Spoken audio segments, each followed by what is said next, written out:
So, back to number 10. As an early adopter, you're obviously in at the beginning with these machines, and I've noticed that most people, like myself, accept that you are likely to have some teething problems. You're basically a beta tester. It's just the way it is. It's the same for any bike. It doesn't matter what it is. I've seen recalls for BMWs. You could either wait until every problem is solved, which it would be the sensible thing to do. However, by that time, you can bet your life there'll be another bike out, or another version, or a better version. They've already announced the Rally Plus version, limited edition. So it's a point of, if the bike's right for you, which mine is, do you wait, or do you get in and just get on with it? I chose to get in and get on with it because I just want to ride it. I enjoy riding it. So I've paid a little bit more than you will probably be buying next year, and I'm probably going to have a few teething problems that you may not have if you wait till next year, but I'll have had a year riding it hopefully. And on a day like today, well, it's glorious. Number 9. Now I'm going to upset some people here, but it's just my opinion, and it's really only as it relates to me, my needs, size, etc. I think this is the best road going adventure bike that there is. It's basically got nearly as much power as the Duke. It handles like a sport bike really, mostly. If you push it to its absolute limit, it will feel its limitations obviously. So a sport bike's probably an exaggeration, but a road bike. It also is very good off-road, better than most adventure bikes off-road. Not as good as they are off-road, but I think this bike's better on-road than they are. So I think basically KTM have done, and they've just, basically as Adventure Bike TV said, they've just lifted the game for everybody else to try and catch up. I think the Tenere 700 will be good, but it won't be as good on road as this bike. It's limited fuel capacity and off-road tyres. Yeah, you could change the tyres to road tyres, but that kind of defeats the object of having what it's being sold for, I would imagine. I'm sure a lot of people will do that. That is what I would have done if I'd have got one, I think. The tyres on this bike are brilliant. I really like them. I don't know how long they'll last. Avon Trail Riders, I think they're called. Brilliant on-road. They're brilliant on-road, and they give you just enough off-road capability. I was watching a video this morning, the guys at moto.it, they show what this bike can do off-road. It's very capable. Number 8 really relates to what I've just said. It's the rider aids that come with it. You've got traction control, up to 9 levels, various modes for it. If you haven't got the rally mode, you still get off-road, street mode and rain mode, which also adjusts the throttle response to suit the conditions, and it's very good rain mode, as I found out yesterday when I got soaked. Also you've got lean sensitive ABS, which I have to say I've not knowingly used, but I have brakes in corners and I've had no problems. Occasionally if I go into a corner a little bit too fast, a little bit more than my skill level, I have done a little bit of trail braking with one finger, just gently, and the bike's gone round without any drama whatsoever. So was it my skill, or was it the lean sensitive ABS? I like to think it's my skill, but I think we all know really where the skill lies. KTM engineering. Of course the Tenere 700 doesn't come with that, but I could live without it. It's just an extra. Number 7. Yeah, basically I just think this is a very, very adaptable platform for the engine that's in it. I think the adventure setup on it is great.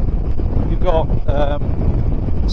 they've thought about sat nav, they've thought about a touring screen, They've given you places to fit panniers and top boxes. It seems rugged enough to handle all of that. Or you can use it as I am today, strip it back down and use it as a road bike. It's just a very adaptable bike, and the R's the same.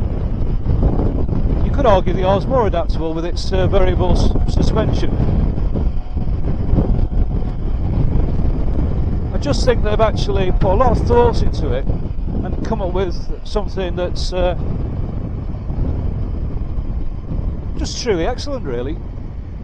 It's not perfect, nothing ever will be, but the actual basic package, the basic bike as it comes, is just brilliant, I think.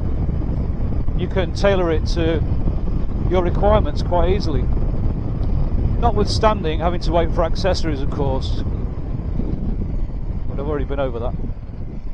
Just concentrate here. Come on, Codger. That's it. Get in lane. I'm in lane. As I join this motorway, I can take you onto Thing to Know number 6. And basically that's this screen. I'm very puzzled by the screen because I find it fine. Here I am, I'm doing almost 70 miles an hour. I've got a little bit of wind on my chest, very slightly, not much. It's a very windy day. That wind's actually probably coming from the side. I've got very little wind on my helmet, so it's on its highest setting. It's about average, I would suspect, for me. I think there's some improvement to be had. I've tried to improve it, if you've seen the videos, but nothing really so far has beat the stock version of it. However, and here's the puzzle, and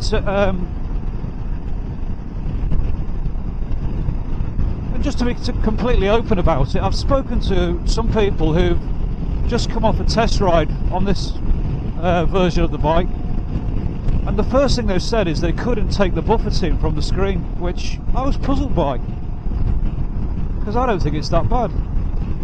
So it's got me wondering, both of those guys were 6 foot tall at least, as I didn't measure them, but just talking to them, I was looking up at them. So I think maybe there's room for improvement if you are over 6 foot. That's all I can say, really. I'm sure there'll be aftermarket screens, and I think a Vario screen would be a good accessory for this bike if they ever get round to it. Meantime, a spoiler probably will work, although it's quite a flexible thing, so you don't want too much weight on it. I tried a couple of spoilers, I wasn't really satisfied with them. I've got another one on the way, a slightly lighter one, which I think may improve things.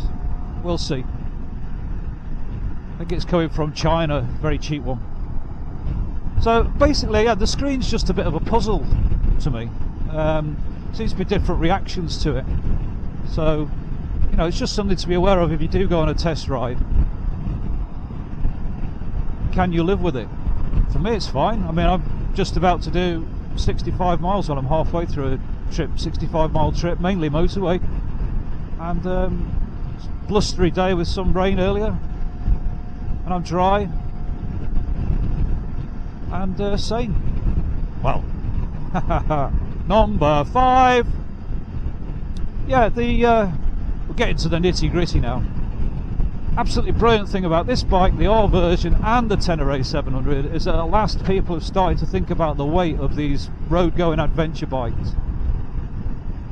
I really, really loved my Africa Twin, but if I filled it full of fuel and it fell over, there was no way I was picking it up. I tried, it was just a nightmare.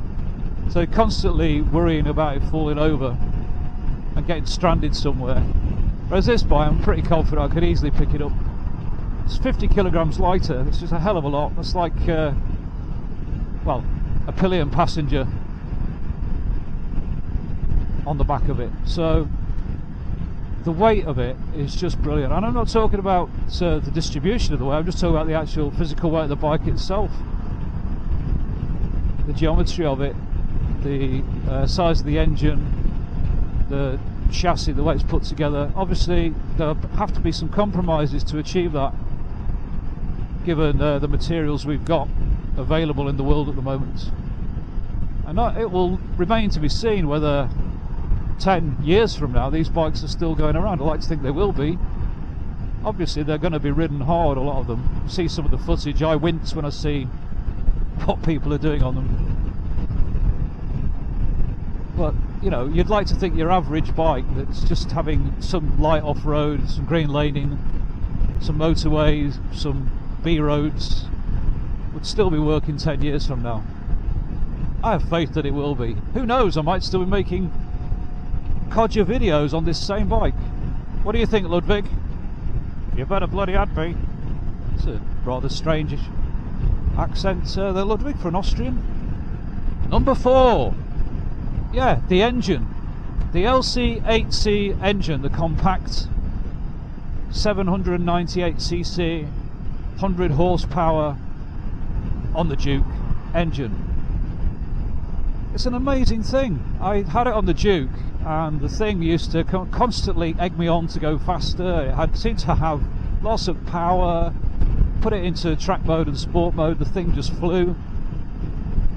And then I had a test ride on this version of the bike with this engine. I couldn't believe it was the same engine, because it was just plodding along like a tractor. And I mean that in a nice way. You know, that's what you want in an adventure bike. You don't want that Euro 4-5 fueling thing, feeling that it's pushing you along when you don't want to.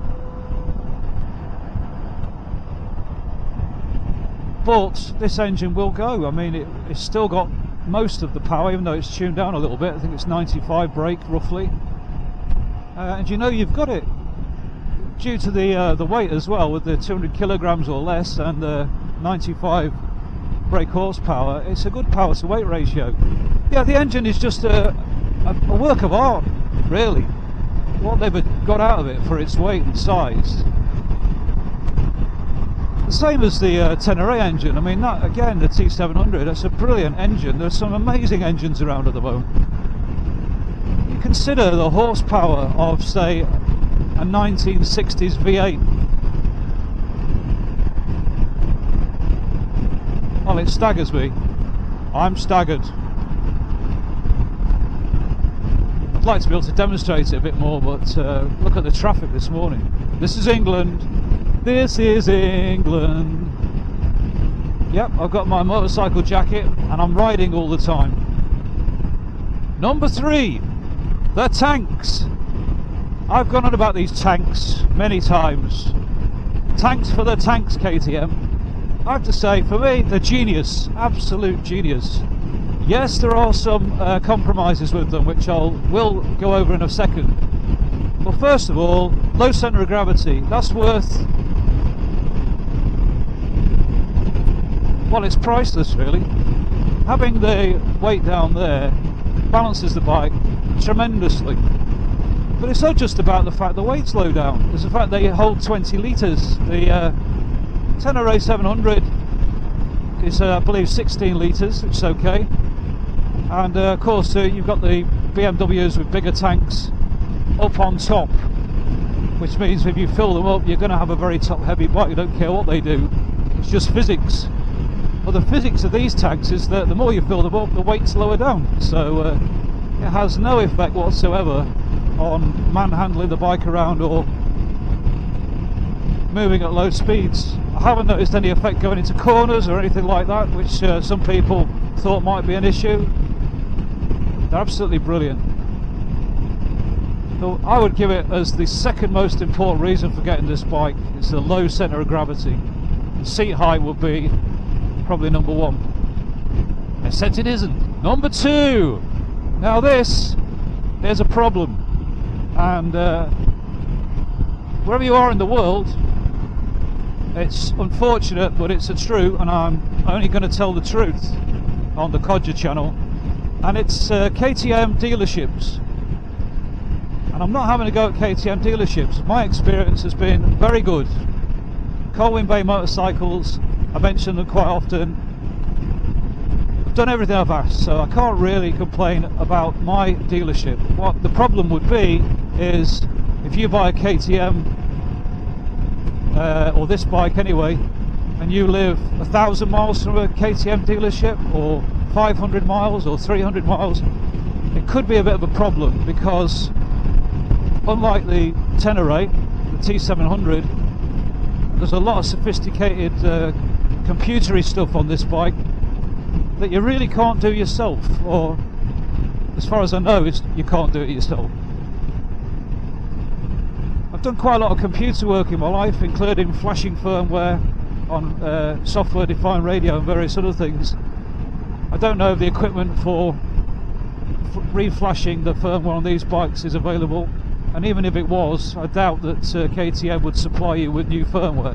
I'm just guessing, I don't know. Perhaps somebody could tell me otherwise, which would be nice to know. So what that means is, if you have a firmware issue, such as I have today, you need to go to the dealer. Now, I went to the dealer yesterday. That's a 130 mile round trip, and I've got to go back today. It's another 130 mile round trip. Now, fortunately, it's just about a nice distance for a nice ride out for me. I enjoy it. I like coming to Wales. I love Wales. So for me, it's just about doable. My car, I have a Subaru, and the dealer for that is 60 miles away. I have a similar issue with that. It's a Subaru Forester. But in a car, obviously, 60 miles is a lot less problematical if it's raining or whatever. I did get soaked yesterday going to Colwyn Bay. Today it looks a lot nicer. In fact, the forecast is excellent. So I would just bear in mind that you are going to need support from your dealership, at least with the early versions of this bike. Well, that's been my experience, and to prove it, I'm on my way there now to have the firmware reinstalled. When I got the bike, the KTM My Ride didn't work. At the first service they updated the firmware, it worked again. I had a new TFT display on yesterday, which meant that they re-flashed the firmware, I believe, and it seems that they've installed the wrong one. So I'm going back today, hopefully, to rectify that. I know it's the wrong one because on the menu, on the motorcycle menu, I've got MTC, MSR and ABS, but I have no Quick Shift Plus menu. Although the Quick Shift's working, it should appear on that menu because I paid for it. So I'm going to have that reinstalled. Also, my KTM Ride stopped working, which is very annoying, as I like that to have that as a fallback. So yeah, dealership, don't underestimate it. You need support. Right, which brings me to number one. Well, it had to be, didn't it? Number one is, this is the perfect Codger bike. It's the perfect bike for me.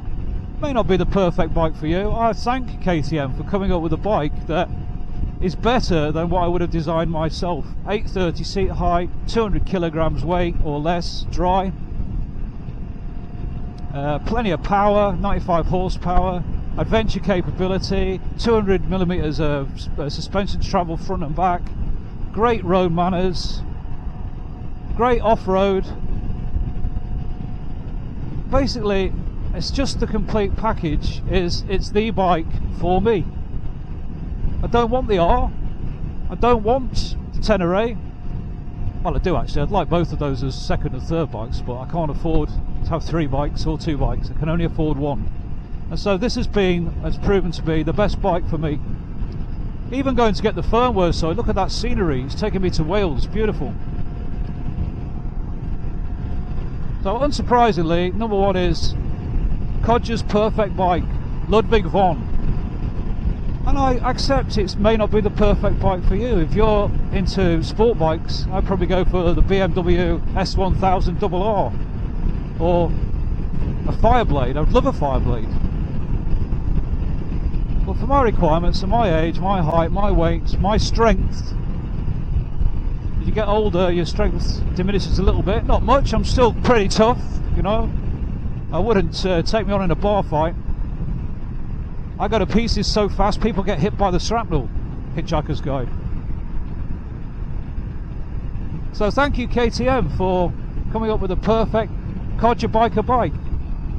If you're a bit younger, stronger and taller, the R version, get that. Get your hands on it. And if you've got the money, get your deposit down on the Rally Plus version, which I believe is going to be about £15,000 to £18,000. Talking to the dealer yesterday. If I had the money, I would buy one actually. Oh, and a Fireblade, and a GS 1250, and a Honda 90, and a CB 500X. I'd have the lot. But if I can only have one bike, which I can, well, I'll be honest, I've found it. That's what this YouTube channel's about, guys. I'm being honest, it's my bike. Have a nice day. Colwyn Bay awaits. Codger Biker is out. Bye!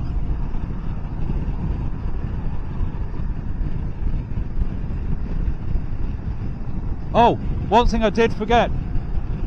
The exhaust note on the standard bike. I don't like it. That's why it's not quite perfect. The version I test rode had the Akrapovic exhaust on it, and I don't remember it sounding as irritating as this one does. Although, I can't be sure. So I think at some point I'll be looking for an aftermarket exhaust, not to make more noise, but to get rid of something at 4,500 revs which annoys me. It's just the resonance. Perhaps it's like one of those carpets that are woven to be almost perfect, but there is an intentional blemish. The intentional blemish on my bike is 4,500 revs. An exhaust resonance. I don't like it. Here we go. There it is. 5,000. It's gone. Just that note. Yeah. Irritating. So sorry, Ludwig. You've got a fault. Alright, yes, I've got lots of faults. Yes, I know. No need to tell me. I know. Yep, I do know. Yep. No, I don't snore. I don't snore. I do not snore. Okay, maybe when I've got a cold. Yeah, I get lots of colds. Yeah, okay. It's only a minor flaw, yes. You're just resonant at 4,500 revs. I just wish you weren't. That's all I'm saying. Otherwise, I love you dearly. You're a keeper. Yes, you're a keeper.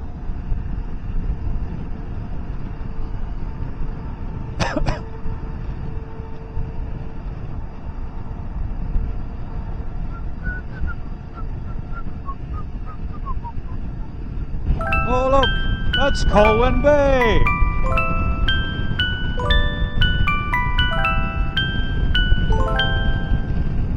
There's lovely.